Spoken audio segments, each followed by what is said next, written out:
صبح سویرے loud speaker پر تلاوت لگانا کیسا ہے؟ صدیق اکبر صاحب خوشاب سے پوچھتے ہیں، ہمارے گاؤں دیہاتوں میں جس طرح صبح صبح لاؤڈ سپیکر پر تلاوت کی جاتی ہے کیا یہ جائز ہے؟ کیونکہ بعض لوگ اپنے کام کاج میں لگے ہوتے ہیں، تلاوت نہیں سنتے۔ بعض علاقوں میں دستور ہے صبح صبح مائک میں تلاوت لگا دیتے ہیں، نعتیں لگا دیتے ہیں یا کوئی اور اس طرح کی چیز لگا دیتے ہیں۔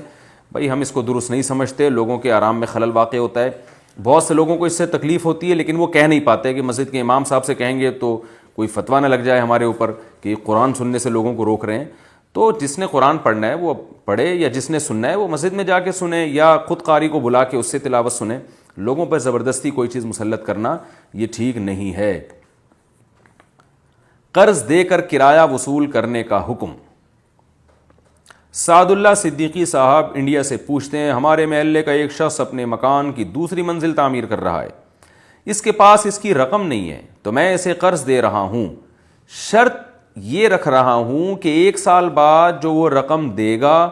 تب تک میں اس کے مکان سے کرایہ لوں گا، کیا یہ سود کے زمرے میں آتا ہے؟ اگر ہاں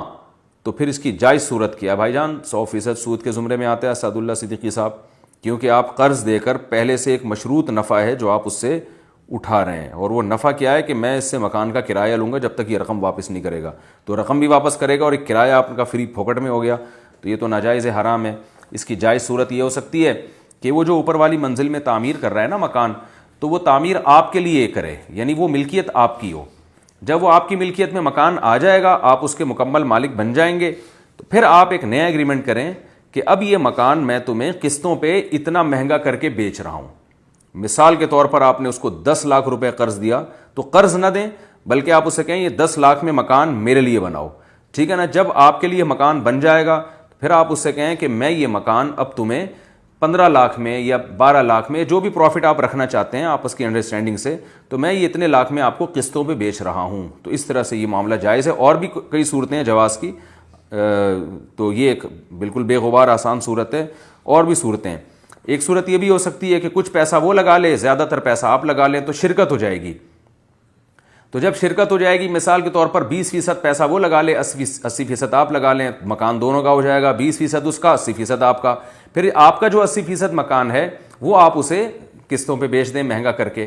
تو یہ طریقہ بھی جائز ہے۔ تو آپ قسطیں لیتے رہیں اس سے، اور جیسے جیسے وہ قسطیں دیتا رہے گا تو 80% مکان آپ کا ہے اس کے یونٹ بنا دیں، بھائی ہر مہینے اتنے یونٹ خرید لو، تو جتنے یونٹ وہ خریدتا رہے گا اس کا وہ مالک بنتا چلا جائے گا، اور جتنی دیر سے وہ یونٹ خریدے گا تو اس میں آپ یہ بھی کر سکتے ہیں کہ 80% جو آپ کا مکان تھا وہ آپ اس کو رینٹ پر بھی دے سکتے ہیں، اور بولیں بھائی جتنے یونٹ تم خریدتے رہو گے اسی کے بقدر رینٹ کم ہوتا چلا جائے گا، تو جتنی دیر سے وہ پیمنٹ کرے گا اتنا ہی آپ کو کرایہ پھر اس مد میں زیادہ مل جائے گا۔ تو یہ شرکت متناقضہ کی صورت ہے جو اسلامک بینکنگ میں بھی چلتی ہے، اس طرح سے آپ کر سکتے ہیں۔ سمجھ میں آ گیا تو ٹھیک ہے، نہیں آیا تو کسی قریبی مولانا صاحب سے پوچھیں، وہ آپ کو یہ مسئلہ انشاءاللہ اچھی طرح سے سمجھا دیں گے، کیونکہ میں نے اور ڈیٹیل میں گیا تو دوسرے لوگوں کا نقصان ہوتا ہے اس سے۔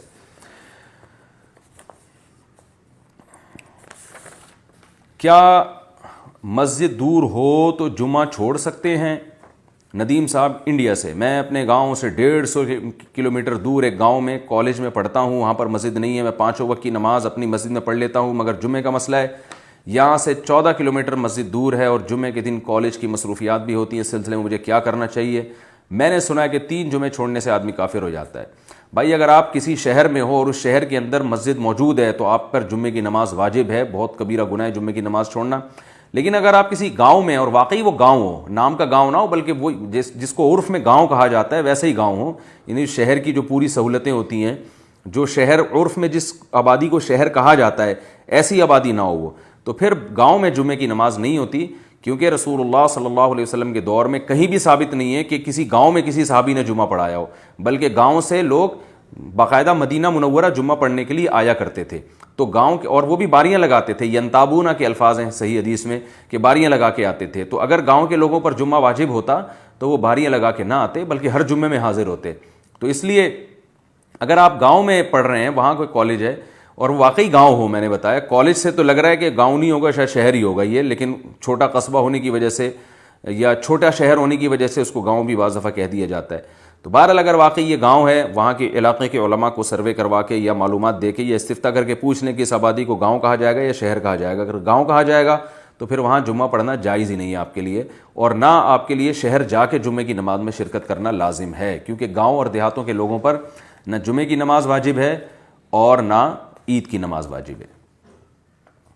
خاتون کے ساتھ بیٹھ کر سفر کرنا کیسا ہے؟ محمد ثقلین منڈی بہاؤالدین سے۔ میں اسٹوڈنٹ ہوں اور لوکل وین میں جاتا ہوں، وین میں نامحرم لڑکیاں بھی بیٹھی ہوتی ہیں اور جگہ تنگ ہونے کی وجہ سے آپس میں مل کر بیٹھے ہوتے ہیں۔ بچنے کی کوشش کرتا ہوں مگر بعض دفعہ مجبوری ہوتی ہے، ایسی صورت میں میرے لیے کیا حکم ہے؟ بھائی جائز نہیں ہے، جوان آدمی کا کسی نامحرم لڑکی کے ساتھ بیٹھنا بالکل جائز نہیں ہے، ویسے بھی غیرت کے بھی خلاف ہے یہ، اور اگر ان چیزوں میں لوگوں کو چھوٹ دے دی جائے تو یہ تو پھر وہی یورپ کی طرف ہی جا رہا ہے، پھر کل مسافہ کریں گے، کہیں گے مجبور ہوں میں مسافہ کرنے پر، تو بالکل اس کے ساتھ بیٹھ کے سفر کرنا، خاص طور پر وہ خاتون جوان بھی ہو، اس کی کیسے گنجائش ہو سکتی ہے؟ آپ جو ہے وہ بہت ہی لمبا سفر ہو اور کھڑے ہو کر آپ کے لیے ناممکن ہو جائے اور کوئی خاتون سیٹ بدلنے کے لیے تیار بھی نہ ہو اور آپ کو یہ ڈر ہو کہ ٹانگیں درد کرنے لگیں گی، تو پھر ایک تھوڑا فاصلہ رکھ کے گنجائش ہے بیٹھنے کی ایسی سخت مجبوری میں، لیکن یہ کہ نارملی اس کی بالکل اجازت نہیں ہے۔ فوٹو شاپ کی ایڈیٹنگ سے کمائی کا حکم۔ عامر خان اسلام آباد سے۔ فوٹو شاپ پر تصویروں کو ایڈٹ کر کے کسی آن لائن پلیٹ فارم سے پیسے کمانا کیسا ہے؟ اگر ان تصویروں میں خواتین کی تصویریں بھی آ جائیں اور انہیں خوبصورت کر کے بھیجا جائے تو اس کی کمائی کا کیا حکم ہے؟ ڈیجیٹل تصویر کے جواز کا فتویٰ ہے، ہماری نظر میں یہ راجح ہے، اس میں ایڈیٹنگ کرنا، ایسی ایڈیٹنگ جو جواز کے درجے میں ہو تو وہ بھی جائز ہے، اس پہ پیسہ کمانا بھی جائز ہے، لیکن ایڈیٹنگ کا مقصد اگر کسی کو دھوکہ دینا ہے، بعض دفعہ ایسے ہوتا ہے کہ وہ بندہ ہے کیا، اس کو اتنا خوبصورت بنا کے بھیج دیتے ہیں کہ وہ بالکل ہی لڑکی والے دھوکے میں آ جاتے ہیں، رشتوں میں ایسا بہت ہوتا ہے۔ اس قسم کی کوئی ایڈیٹنگ جس میں دھوکے کا عنصر آ رہا ہو، یا خواتین جو جوان خواتین ہیں خاص طور پر ان کی تصویروں پہ کام کرنا، یہ بہرحال جائز نہیں ہے اور اس کی ارننگ بھی جائز نہیں ہے۔ کیا پرویز نام رکھنا ناجائز ہے؟ پرویز کرناٹک انڈیا سے۔ میرا نام پرویز ہے، لوگ کہتے ہیں نام کافر ہے،